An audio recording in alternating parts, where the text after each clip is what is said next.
हाँ, तो जब आप रहिएगा 500 करोड़ साल तो देखिएगा सूरज का क्या होता है। कोई रहेगा इसमें से? बस इतना ही बताए थे। किसी भी चीज का अर्धायु निकालने के लिए, जैसे 1580 वर्ष मैंने एक तत्व का ऐसे जनरली बताया, इसको निकालने का तरीका है कि 10 ग्राम का अर्धायु 30 दिन है, तो 1 ग्राम का अर्धायु 3 दिन होगा। तो वैसे ही कितने तत्व के उसके ग्राम में कन्वर्जन करके, मतलब एटॉमिक मास के आधार पर उसे ग्राम में कन्वर्ट करके फिर उतना से मल्टीप्लाई करना, फिर मंथ को ईयर में चेंज करना, और तब देखना कितना साल हो रहा है।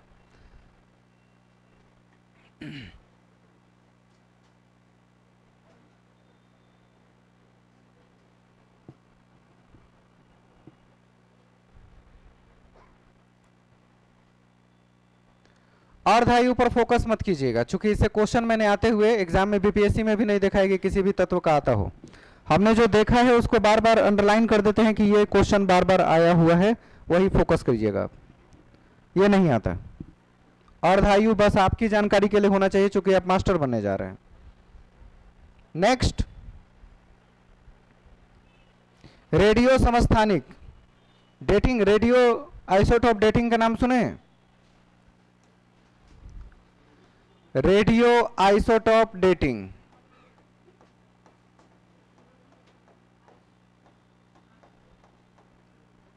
आप लोग तो मोबाइल डेटिंग के बारे में सुने होंगे, रेडियो डेटिंग के बारे में तो नहीं सुना होगा। हाँ, इसका दूसरा नाम क्या है पता है? कार्बन डेटिंग इसी को कहते हैं। जो कार्बन के आइसोटोप है, पिछले दिन बताए थे ना, कार्बन के कितने आइसोटोप होते हैं? 3 आइसोटोप, कार्बन 6 12, कार्बन 6 13 और कार्बन 6। तो ये जो कार्बन 6 14 है, यही क्या है? कार्बन डेटिंग के लिए यूज किया जाता है। 3 समस्थानिक लिखा, जिसमें तीसरा वाला कार्बन डेटिंग का प्रयोग करते हैं, जिसे किसी जीवाश्म का, हड्डी का उम्र का पता लगाने में काम किया जाता है। फॉसिल्स एज प्राप्त करते हैं, जीवाश्म की आयु। तो इसे रेडियो आइसोटोप डेटिंग या कार्बन डेटिंग के नाम से जानते हैं। दोनों में से कोई नाम लिख के प्रश्न किया जा सकता है, और इस बारे में हम लोग पहले बात कर चुके हैं।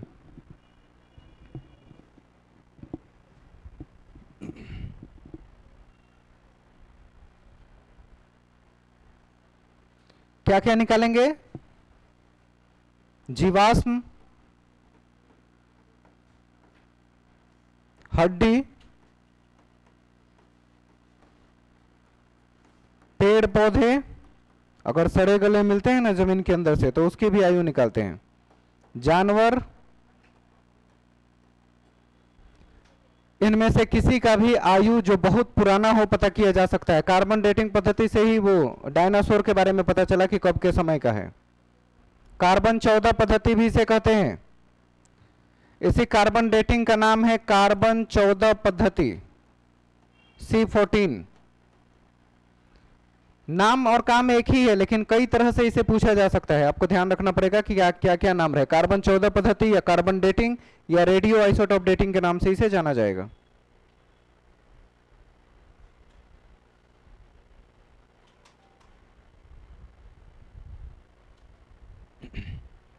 नेक्स्ट, नाभिकीय अभिक्रिया के बारे में चर्चा कर चुके थे और आपको बोले थे कि पॉजिटिव यानी पीसफुल वर्क के लिए भी हम नाभिकीय रिएक्शन में जो नियंत्रित अभिक्रिया है उसको करते हैं, ताकि उसे एनर्जी क्रिएट करके पूरे राज्य में फैलाई जा सके। और उसके कुछ नाम भी हमने आपको लिखवाया था। परमाणु रिएक्टर से प्राप्त होने वाली बिजली के लिए संयंत्र कहां कहां लगे हैं? कुछ याद आया? कहां कहां लगे? साउथ में ज्यादा है, इसलिए वहां तरक्की भी ज्यादा है। इधर तो बिजली की जरूरत है नहीं, बैटरी लगा के काम चला लेते हैं हम लोग।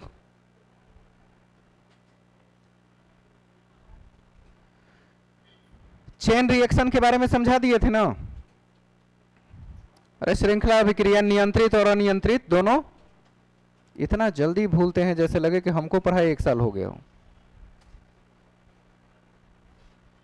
परमाणु बम बनाने की प्रक्रिया, 2 परमाणु बम जहां गिराए गए उसकी भी बात, परमाणु रिएक्टर को किसने बनाया, पहली बार परमाणु बम कब बन के कहां तैयार हुआ, ये सब डिस्कस कर चुके हैं लोग।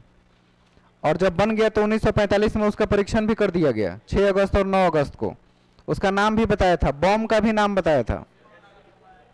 हाँ, पहले कौन था, पहले लिटिल बॉय, उसके बाद फैट मैन गिराया गया, और हिरोशिमा और नागासाकी पूरी तरह से ध्वस्त हो गए, खत्म हो गए।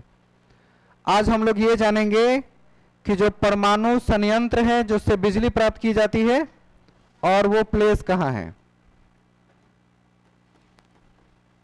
परमाणु संयंत्र एक तरफ लिखेंगे और एक तरफ लिखेंगे स्थान, किस स्थान पर है, कौन से परमाणु संयंत्र कहां लगाए गए हैं जिससे बड़ी मात्रा में बिजली का प्रयोग करके पूरे राज्य के लिए ऊर्जा पैदा करने का काम किया जा रहा है।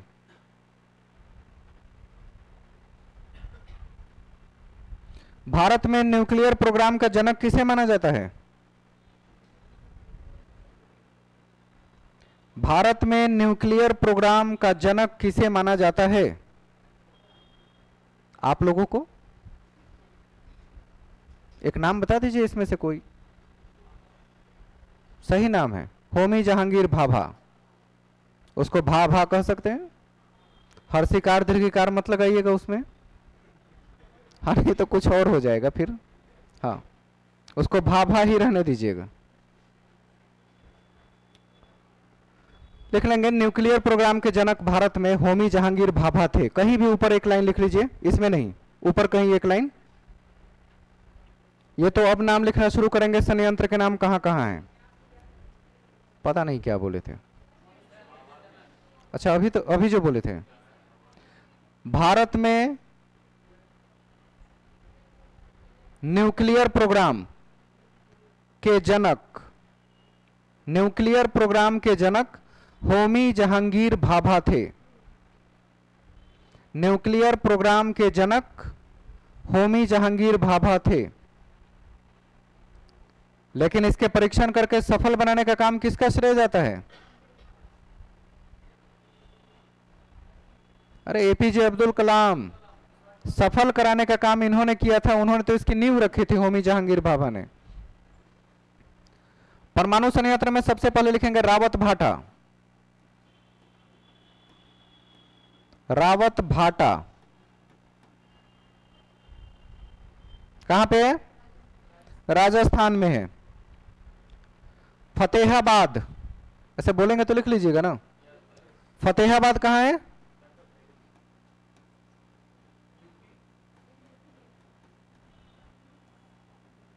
हरियाणा। फतेहाबाद हरियाणा में पड़ता है। राजस्थान है रावत भाटा। तीसरा लिखेंगे नरोड़ा, उत्तर प्रदेश, नरोड़ा उत्तर प्रदेश। हरिपुर पश्चिम बंगाल, हरिपुर पश्चिम बंगाल। नेक्स्ट चुटका, जैसे चुटकी होता है वैसे लिखिएगा, चुटका मध्य प्रदेश, चुटका मध्य प्रदेश। काकरापारा, काकरापारा, पाड़ा मत लिखिएगा भैंसा वाला, काकरापारा सिंपल सा नाम है। काकरापारा या पार भी लिखा जाता है, दोनों नाम चलेगा। काकरापारा गुजरात।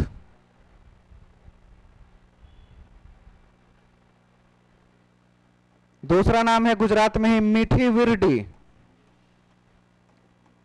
मीठी विरडी गुजरात। बहुत नया नाम है ना। नेक्स्ट तारापुर, गुजरात में ही है दोनों, ये दोनों गुजरात है। नेक्स्ट तारापुर महाराष्ट्र, तारापुर महाराष्ट्र। जैतापुर, जैता ज पर डबल एक ले, जैतापुर महाराष्ट्र। कैगा, कैगा, क पर डबल एक ले देंगे, कैगा, कर्नाटक। कलपक्कम, तमिलनाडु। कलपक्कम, कलपक्कम, क डबल होगा उसमें, कलपक्कम, तमिलनाडु। कुडनकुलम, साउथ का नाम है, थोड़ा सा डिस्टर्ब करेगा। कुडनकुलम, तमिलनाडु।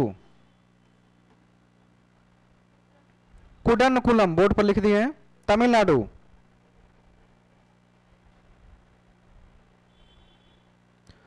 कोवड्डा, सब साउथ का ही नाम ज्यादातर दिख रहा है। कोवड्डा, आंध्र प्रदेश। कोवड्डा, आंध्र प्रदेश।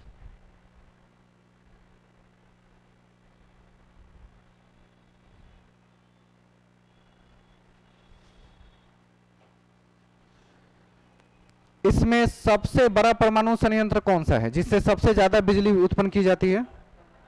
तारापुर। और इस ज्ञान की प्राप्ति कहां से हुई थी? रावत भाटा भी हो सकता है, इसमें से कोई भी हो सकता है। आदमी तो बहुत है, एक एक नाम बोल सकते हैं। इसका सही जवाब है फतेहाबाद। सर्वाधिक बिजली उत्पादन फतेहाबाद से है, जिसको सबसे बड़ा विद्युत संयंत्र कहा जाता है। ये दोनों कंबाइंड में रहता है, गोरखपुर हरियाणा दोनों को मिश्रित करके, और ये बनाया गया है फतेहाबाद में।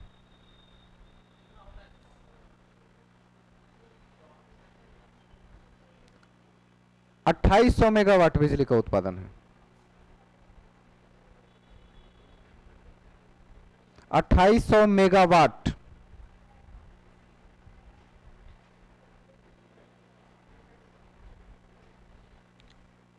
बिजली के मामले में सबसे बड़ा नहीं है, फिर आप गलत समझे। मैंने कहा सबसे बड़ा विद्युत संयंत्र जहां लगाया गया है वो।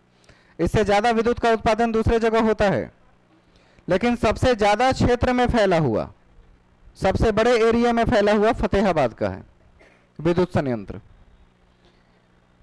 समझिए, गोरखपुर हरियाणा इसका नाम ही दिया जाता है। दो तरह से कनेक्ट होती है यूपी और हरियाणा दोनों के एरिया से। बिहार में विस्फोट करने के लिए राजनेता काफी नहीं है, हर 2 दिन पे विस्फोट करते हैं, तो उसको परमाणु संयंत्र यहां लगाने की जरूरत है। हाँ, यहां परमाणु विस्फोट के लिए संयंत्र लगाने की जरूरत नहीं है। यहां हर आदमी अपने आप में विस्फोटक पदार्थ है, वो कभी भी फट सकता है।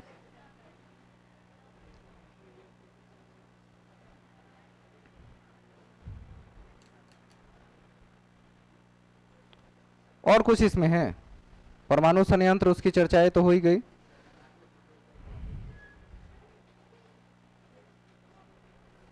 संलयन अभिक्रिया बता ही चुके थे, सूरज के अंदर होने वाली प्रक्रिया जो है वो भी बता दिए थे। अच्छा, बिजली उत्पादन का जो लक्ष्य रखा गया है इसको भी जरा सा देख लीजिए। बिजली उत्पादन का लक्ष्य भारत में कैसे रखा गया है? तो ये तो हो गया कि हम यूरेनियम वगैरह से बिजली प्राप्त करने की कोशिश कर रहे हैं, लेकिन गवर्नमेंट आजकल किस चीज पर ज्यादा फोकस कर रही है? रिन्यूएबल एनर्जी सोर्स पे, जिसको बार बार रिन्यू कर सके। नॉन रिन्यूएबल नहीं, मतलब जो एक बार समाप्त हो जाए और फिर कभी उत्पन्न न हो, उस एनर्जी को कम प्रयोग करने का लक्ष्य रखा गया है। उसको कहा जाता है नॉन रिन्यूएबल एनर्जी, अनवीकरणीय ऊर्जा। लिखिएगा मत अभी, समझिए। नॉन रिन्यूएबल एनर्जी, आपको पता है कि जो हमारे यहां ट्रेडिशनल जमाने से प्रयोग किए जा रहे हैं वो सब क्या है? नॉन रिन्यूएबल है, जिसमें पेट्रोलियम के सारे पदार्थ आ जाएंगे। पेट्रोल नहीं, पेट्रोलियम, जिससे 11 प्रकार के पदार्थ प्राप्त होते हैं पेट्रोलियम से। पेट्रोल, डीजल, केरोसिन सब उसी के पार्ट हैं, तो पेट्रोलियम लिखा जाता है उसको। इसके बाद आप देख रहे हैं कोयला। कोयला हो सकता है, और वही जीवाश्म ईंधन पेट्रोलियम ही कहलाता है जनरली। जीवाश्म ईंधन भी इसका पार्ट हो सकता है। ये सब क्या देख के लग रहे हैं?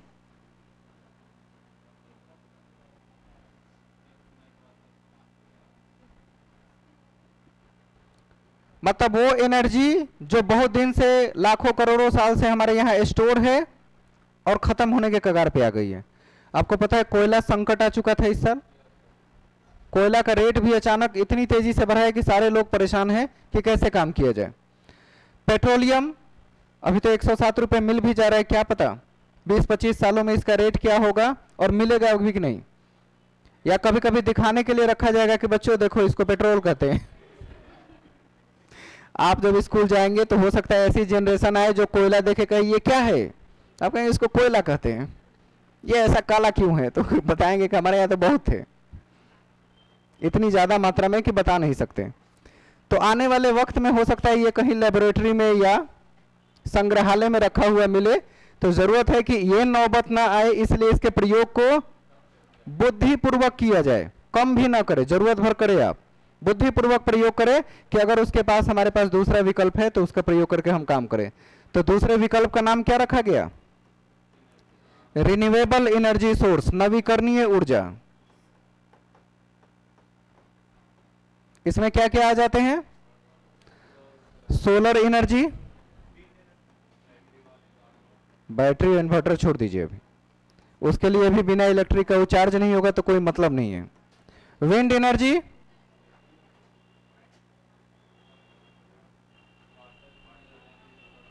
उसको हाइड्रो एनर्जी कहा जाता है, वाटर को हाइड्रो एनर्जी।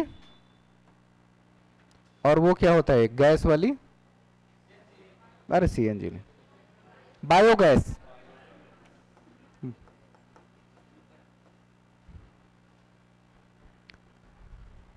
गवर्नमेंट ने 2022 तक ये टारगेट रखा हुआ था, यहां बता देते हैं। भारत सरकार, बिहार सरकार की बात नहीं हो रही है, इंडियन गवर्नमेंट ने 2022 तक टारगेट रखा हुआ था कि इनका प्रयोग कम से कम 175 मेगावाट बिजली का उत्पादन इससे किया जाए, इन चारों से, जिसमें सबसे ज्यादा सोलर एनर्जी 100 मेगावाट, मेगावाट में नहीं जीगावाट में था, इतना कम रहेगा तो बर्बाद ही हो जाएगा। इसका रखा गया 100 गीगावाट बिजली का उत्पादन केवल सोलर एनर्जी से करना है, इसलिए सोलर के प्रयोग पर हर जगह सब्सिडी दी गई, लो लगाओ, सरकार भी पैसा दे रही है, तुम भी लगाओ, और इतना ज्यादा सोलर लगाओ कि हम लोग इस एनर्जी पर जो डिपेंड है वो कम होने लगे। ऐसा है या नहीं है? तो सोलर एनर्जी का प्रयोग टारगेट रखा गया 2022 तक 100 जीबी उत्पन्न करने का पूरे भारत से। विंड एनर्जी 60 गीगावाट का टारगेट रखा गया। हाइड्रो एनर्जी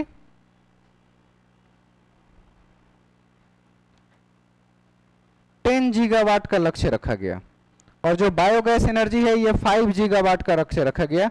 सबको जोड़िए तो कितना हुआ? 175 गीगावाट एनर्जी का लक्ष्य कब तक का रखा गया था? 2022 तक, और इसको डबल करने का टारगेट 2030 तक है। 2022 तक कितना करना था? 175, जो कि हो नहीं पाया। गवर्नमेंट क्या करती है, हमेशा एक टारगेट बनाती है, उस टारगेट पर जाने के बाद पता चलता है अभी नहीं हो रहा है, और बढ़ा दो, और जब फिर बढ़ के वहां पहुंचते हैं तो लगता है थोड़ा सा और बढ़ा देते हैं। आजकल बढ़ ही रहे हैं ना। तो 2022 तक का टारगेट था 175 गीगावाट, और इसको डबल करें तो कितना हो जाएगा? 350 गीगावाट। कब तक? 2030 तक टारगेट में है कि इस एनर्जी को, रिन्यूएबल को डबल कर देने का टारगेट रखा गया है। तो हमें नॉन रिन्यूएबल एनर्जी सोर्स के स्थान पर रिन्यूएबल सोर्स एनर्जी पर ज्यादा फोकस करना है, और यही हमारे लिए बेहतर है। हाइड्रो एनर्जी ही जल विद्युत ऊर्जा कहलाती है। हाइड्रो माने हाइड्रोजन और ऑक्सीजन दोनों मिला के जल, तो उसको हाइड्रो एनर्जी के नाम से जाना जाता है। और ये हाइड्रो एनर्जी स्मॉल कंटेंट्स में है, कम मात्रा में है, तो इसको स्मॉल हाइड्रो प्रोजेक्ट या एनर्जी का नाम दिया जाता है। बायोगैस का उत्पादन भी काफी तेजी से हो रहा है। आप लोग नाली वाली से गैस निकाले हैं कि नहीं अभी तक? आपने कभी ऐसा परीक्षण किया है? अभी किया था, मतलब उससे फायदा दिखा, एनर्जी क्रिएट हुई थी? बल्ब जलाए थे कि खाना पकाए थे? बल्ब जलाए थे। तो ये टारगेट थोड़ा सा ध्यान में रखिएगा, चूंकि एनर्जी सोर्स से रिलेटेड है, आपको ध्यान रखना पड़ेगा कि किससे क्या टारगेट है। और अब जो क्वेश्चन आएंगे 2022 तक तो आने से रह चुके, हम 2023 में प्रवेश कर चुके हैं, तो क्वेश्चन का टारगेट अब क्या होगा कि 2030 तक रिन्यूएबल सोर्स से एनर्जी को उत्पन्न करने का टारगेट कितना रखा गया है, तो 350 गीगावाट का टारगेट रखा गया है।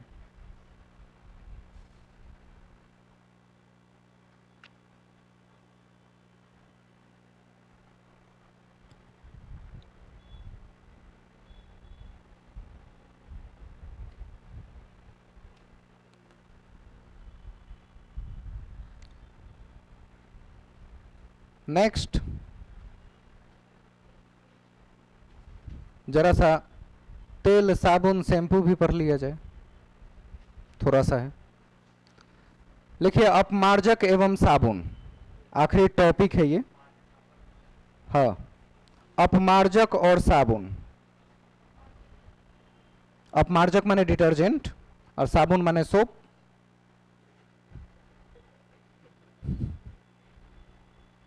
और दोनों को एक साथ मिला दिया जाए तो धोबी।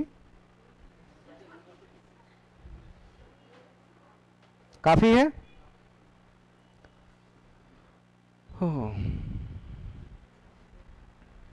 जो साबुन का निर्माण होता है वो किस चीज से होता है, कोई बता सकता है? साबुन का निर्माण कौन सा?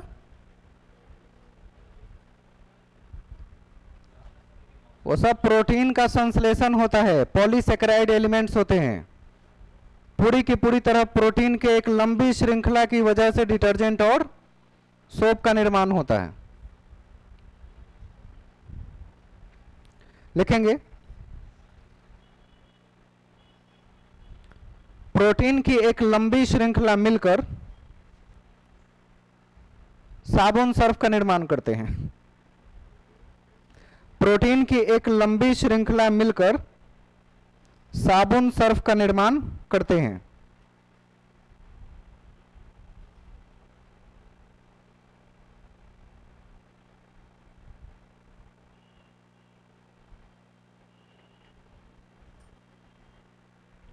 लाइन चेंज करके लिखेंगे साबुन में पोटेशियम और सोडियम के लवण पाए जाते हैं।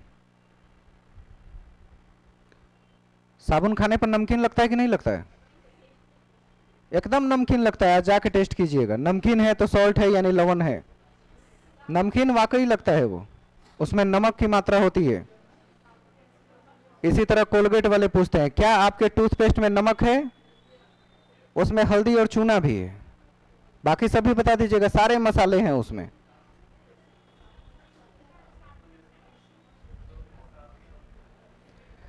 सोडियम और पोटेशियम के लवण साबुन में होते हैं, यही बताया था। लिख लिए सोडियम और पोटेशियम के लवण। लवण यानी साल्ट।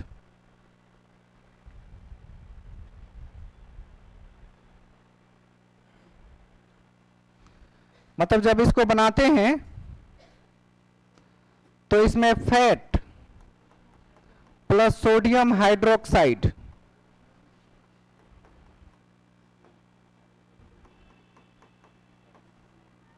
दोनों को जोड़ दे, मिला दे, तो ये बनता है आपका सोप प्लस ग्लिसरॉल। दो चीजों का निर्माण होता है इससे।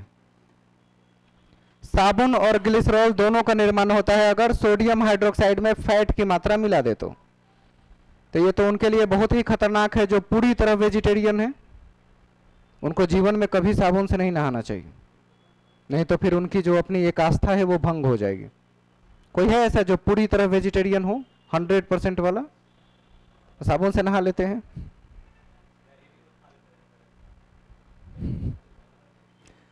क्या कीजिएगा, मार्केट में आपको शुद्ध रखने की कोई विकल्प हमारे पास नहीं है। अगर वो साबुन बन के ठोस रूप में है तो समझिए लिक्विड है, तो उसमें फैट और सोडियम होंगे, तभी उसमें फिसलन होती है। बिना फैट के वो फिसलन नहीं होती। और फैट किसी भी चीज की हो सकती है। आज भी कोई आदमी जाति के नाम पे घिनाता है ना, तो देख के ये लगता है कैसा आदमी है, पूरे मार्केट से खा पी रहा है वो ठीक है, ऐसे आदमी देख के इनको घबराहट है। आप बता सकते हैं फैट किस चीज की होगी?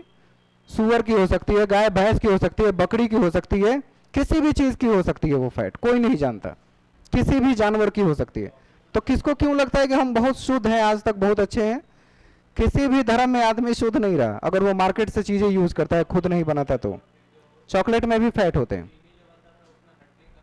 हाँ,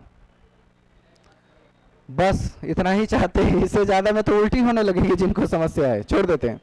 मतलब ये जानिए कि फैट और सोडियम हाइड्रोक्साइड दोनों को मिला दे तो क्या बन जाता है? साबुन बन जाता है। लाइन चेंज करके लिखेंगे।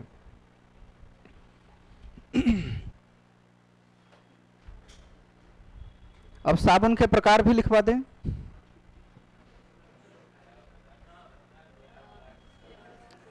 साबुन का प्रकार में कंपनी का नाम नहीं पूछ रहे हैं, लक्स कंपनी का नाम है, साबुन का नाम नहीं है। अच्छा, लक्स से क्यों याद आया? दूसरा साबुन तो लाइफ बॉय याद नहीं आ रहा है। कारण है ना, लक्स का प्रचार महिला करती है तो पहले ही याद रहेगा वो। लाइफ बॉय का प्रचार एक डॉक्टर करने आता है तो नाम बहुत इंपॉर्टेंट नहीं है वो। हाँ, सब चीज का पता चल जाता है, इसीलिए कहते हैं सोच समझ के बोला कीजिएगा लोग। पहला लिखेंगे साबुन के प्रकार में लिखिए टॉयलेट सॉप। लिखना पड़ेगा, ऐसा ही है तो क्या कर सकते हैं। पहला लिखेंगे टॉयलेट सॉप। दूसरा फ्लोटिंग सॉप। हाँ, फ्लोटिंग, फ्लोटिंग मतलब तैरने वाला साबुन। टॉयलेट प्रसाधन बोलते हैं उसको। टॉयलेट को हिंदी में प्रसाधन कहते हैं, इससे ज्यादा इज्जत वाले शब्द नहीं है मेरे पास। प्रसाधन अलग है, सौंदर्य अलग है। हाँ, दूसरा क्या लिखे? फ्लोटिंग सॉप मतलब पानी में तैरने वाला साबुन। ये तो सब डूब जाता है पानी में रखते ही।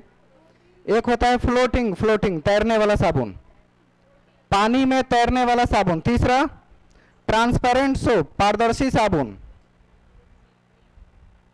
पारदर्शी साबुन। नेक्स्ट मेडिकेटेड सॉप, पारदर्शी, ट्रांसपेरेंट बोलते हैं उसको।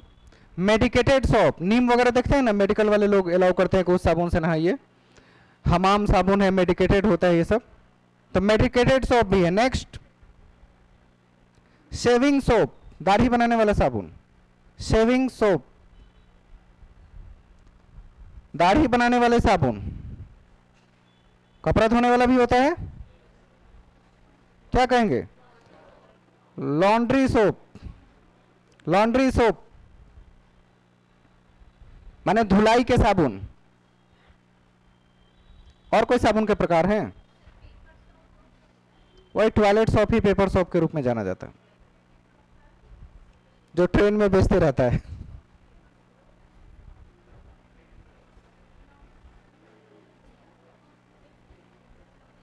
नेक्स्ट लिख लेंगे दानेदार साबुन। इसको सोप ग्रेन्यूल्स कहते हैं, दानेदार साबुन, सोप ग्रेन्यूल्स, दानेदार साबुन। नाम है साबुन के प्रकार का, और क्या होता है? दाना दाना सोप के ऊपर होता है जिसे लोग रगड़ते भी हैं, वो काम भी आता है, खुजली वाला ना। दानेदार साबुन काफी महंगा होता है, आम आदमी उसका प्रयोग नहीं कर सकते। 1000 रुपए से ज्यादा का एक एक साबुन होता है, मार्केट में अवेलेबल नहीं। साबुन के ऊपर अगर दानेदार बना दे जो जल्दी गलता ना हो तो वो सोप ग्रेन्यूल्स कहलाते हैं।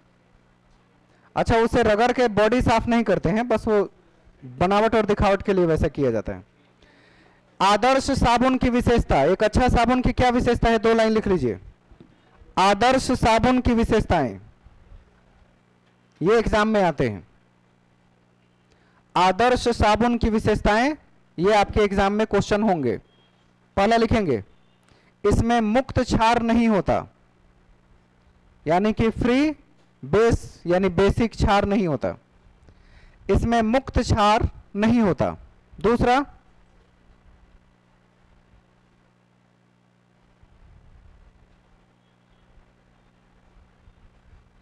केमिकल की मात्रा 10% से अधिक नहीं होती। दूसरा पॉइंट, केमिकल की मात्रा 10% से अधिक नहीं होती। नेक्स्ट, यह अल्कोहल में आसानी से घुल जाता है, यह अल्कोहल में आसानी से घुल जाता है।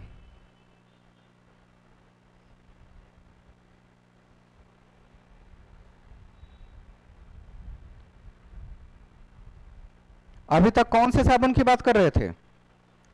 ये तीनों गुण नहाने वाले साबुन का है। कपड़ा धोने वालों में तीनों के अपोजिट गुण पाए जाते हैं, उसमें मुक्त क्षार होता है, इसमें नहीं होता। तो लिख लीजिएगा नहाने वाला साबुन, ताकि याद रहे। लिख लीजिए ये गुण नहाने वाले साबुन में होता है। और बाकी वॉशिंग पाउडर निर्मा लिख सकते हैं। वॉशिंग पाउडर निर्मा सुने हैं? और क्या सुने हैं उसमें आगे? अच्छा, दूध सी सफेदी भी सुन ली है। ये कंपनी डूबने के कगार पे थी, निर्मा। पता नहीं इसको जिंगल लिख के किसने दिया, ये जो गाना है ये जिंगल कहलाते हैं प्रचार के लिए। किसने लिख के दिया इस प्रचार को? इतना चलाया वो, इतना चलाया कि एक वक्त में 90s के बाद नंबर 1 कंपनी इंडिया की सोप एंड डिटर्जेंट में आ गई थी, वॉशिंग पाउडर निर्मा। मतलब लोग उस समय पाउडर माने निर्मा पाउडर ही खोजते थे, ऐसे प्रचलन आ चुका था। और टीवी पर इतना प्रचार कि कोई फिल्म दे ना दे, गाना आए ना आए, वॉशिंग पाउडर निर्मा जरूर आता था। और दूसरा विको टर्मरिक, याद है? इसके बारे में थोड़ा सा एक पॉइंट और कर लेंगे। कितना टाइम हो रहा है अभी? है ना? चलिए थोड़ा सा और कर लीजिए।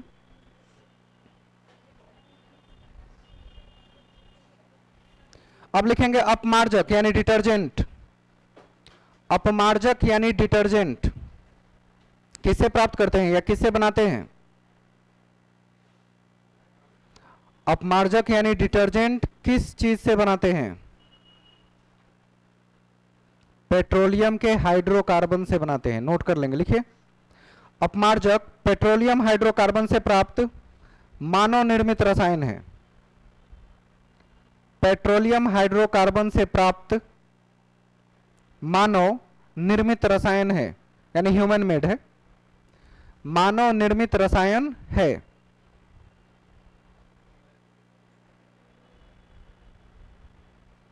जिसमें साबुन के सभी गुण पाए जाते हैं। अपमार्जक में जिसमें साबुन के सभी गुण पाए जाते हैं।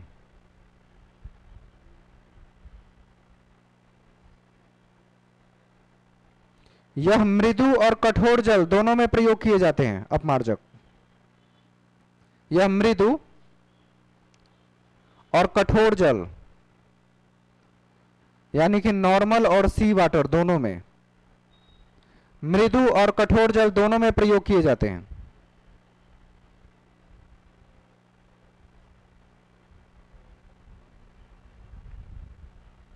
नेक्स्ट लिखेंगे पेट्रोलियम हाइड्रोकार्बन से, अगला पॉइंट इसका नहीं है, दूसरा है। पेट्रोलियम हाइड्रोकार्बन से निम्नलिखित पदार्थ प्राप्त किए जाते हैं। अगला पॉइंट, अगला इसका नहीं है, अपमार्जक के आगे लिखेंगे। पेट्रोलियम हाइड्रोकार्बन से निम्नलिखित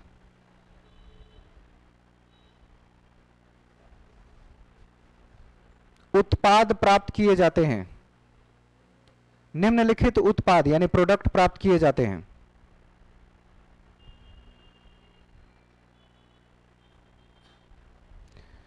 जैसे लिखेंगे मोम, क्रीम, जेली, कॉमा दे के लिखते जाइए।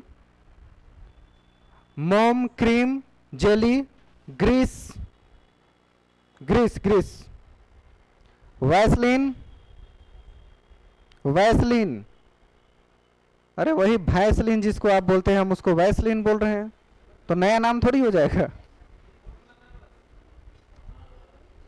जहां चाहे वहां लगा सकते हैं, ऐसे कोई जरूरी नहीं है होठ में ही लगाएंगे। वैसलीन मतलब जहां भी आपको लगे कि स्किन ज्यादा ये हो गई है वहां प्रयोग कर सकते हैं। जैम, जेली, जेली लिखा है क्या? तो जैम लिख लीजिए, जैम। डाई, जो बाल बाल में डाई लगाने के लिए प्रयोग करते हैं, उसमें भी पेट्रोलियम पदार्थों के कुछ ना कुछ मिश्रण होते हैं। हो गए? और क्या हो सकता है? अरे वो स्प्रे वगैरह मारते हैं वो भी लिख लीजिए। क्या बोलते हैं? परफ्यूम पेट्रोलियम पदार्थ से ही प्राप्त किए जाते हैं। देखते ना हवा में आते ही उड़ जाता है, मारते हैं तो फॉग, हाँ वही है, फॉग की तरह होता भी है, मारे बॉडी पर आया नहीं आया, हवा में उड़ गया आधा से ज्यादा, और कहते हैं कि उसमें सिर्फ हवा ही भरी होती है डब्बा में, लिक्विड कम होते हैं। और क्या लिखा? स्प्रे के अलावा वो बर्थडे वगैरह में स्नो वाला जो डालते हैं, बर्फ वाला, वो क्या बोलते हैं? स्नो स्प्रे भी इसी का पार्ट है, पेट्रोलियम पदार्थों से ही वो भी प्राप्त किया जाता है। स्नो स्प्रे,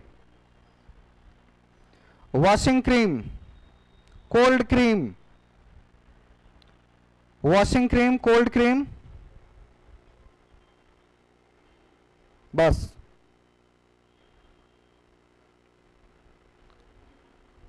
ये वो प्रोडक्ट्स हैं जो हम पेट्रोलियम से प्राप्त करते हैं उसके उप उत्पाद के रूप में और अपने जीवन में प्रयोग करते हैं। आसान भी होता है। एक और चीज, ग्लिसरीन लिखे हैं कि नहीं? नहीं लिखे हैं? लिख लीजिए, ग्लिसरीन भी है।